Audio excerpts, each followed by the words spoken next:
कभी सोचा है क्यों कुछ चीजें हमें डरा देती हैं जबकि दूसरी चीजें हमें बिल्कुल नॉर्मल लगती हैं। क्यों हर सांप हमारे दिल की धड़कन बढ़ा देता है, हर एक ऊंचाई हमारे पैरों को कांपने पर मजबूर कर देती है, एंड क्यों कुछ अंधेरे कोने हमें अजीब सा डर महसूस कराते हैं, जैसे कि वहाँ कुछ छुपा हुआ है। यह मात्र डर नहीं है, यह है एक primordial and secret emotion, and इस इमोशन का नाम है डर, यानी कि फियर। डर एक सिंपल रिएक्शन नहीं है, यह हमारे सर्वाइवल प्रोसेस का एक पार्ट है। प्राचीन समय मानव जब जंगलों में घूमते थे तब एक मामूली सी खटखटाहट उन्हें चौकन्ना कर देती थी, एक परछाई उन्हें कहीं दूर भागने पर मजबूर कर देती थी। It was not just a survival mechanism, बल्कि कुछ और भी था। क्या यह वास्तव में वास्तविक खतरे से था, या यह उस अंधे की शक्ति का संकेत था जिसे हम आज तक पूरी तरह से समझ नहीं पाए। अगर वीडियो को लाइक नहीं किया तो प्लीज वीडियो को लाइक और चैनल को सब्सक्राइब कर लें। डर का ओरिजिन पॉइंट हमारे मस्तिष्क के एक छोटे से हिस्से में है जिसे हम एमिगडाला कहते हैं। यह एक जटिल यंत्र है जो खतरे का संकेत मिलने पर शरीर में तुरंत प्रतिक्रियाएं उत्पन्न करता है। जैसे ही हमारा मस्तिष्क किसी खतरे को महसूस करता है तो यह शारीरिक प्रतिक्रियाओं का एक सिलसिला शुरू कर देता है। हार्ट बीट बढ़ जाती है, सांसें तेज हो जाती हैं, पसीना आने लगता है। ये चीज हमें दो तरह से तैयार करती है, एक तो भागने के लिए, दूसरा लड़ने के लिए। बट क्या ये ओनली हमारी सुरक्षा के लिए होती है? क्या यह केवल शरीर को बचाने का तरीका है, या इनसे कुछ अलग छिपा हुआ है? कुछ वैज्ञानिकों का कहना है कि यह केवल हमारे मस्तिष्क का एक मैकेनिकल वर्क है। बट क्या यह पूरी तरह से सही है? क्या हम उन डरावने सपनों को समझ सकते हैं जो हमें बिना किसी कारण के डराते हैं? कुछ का ऐसा कहना है कि ये सपने प्राचीन कॉन्शियसनेस से जुड़े हैं, जो हमें उन खतरों के बारे में चेतावनी देती है जो हमारे पूर्वजों ने झेले थे।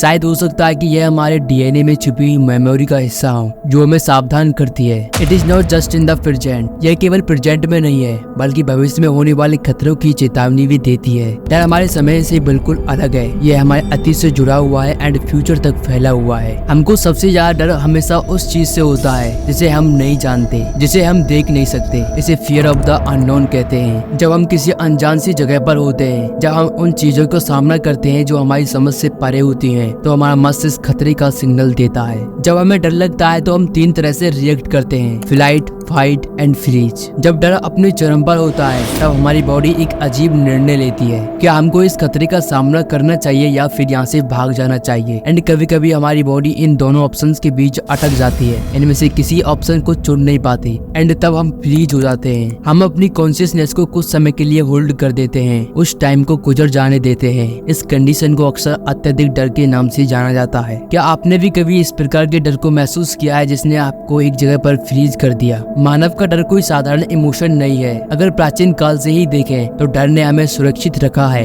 जिन पूर्वजों को जल्दी से खतरे का आभास हो गया वे बचे रहे, एंड उनके जीने के तरीके ने विरासत में डर दिया। उदाहरण के लिए स्नेक्स एंड ऊंचाई का डर हमारे बीच आज भी बना हुआ है। डर मेंटल डिसऑर्डर से भी जुड़ा हुआ है। जब डर अनियंत्रित हो जाता है तब यह हमारी मानसिक स्थिति को प्रभावित करता है। एक ऐसा डर जो किसी विशेष वस्तु या कंडीशन से जुड़ा होता है, जिसे फोबिया कहते हैं। यह एक बहुत भयंकर और अप्राकृतिक डर होता है। किसी को ऊंचाई से डर लगता है, किसी को बंद जगह से, एंड किसी को पानी से। Thank you for watching my video. Video कैसी लगी कमेंट में बताएं। अगर वीडियो अच्छी लगे तो अपने फ्रेंड्स को शेयर जरूर करें।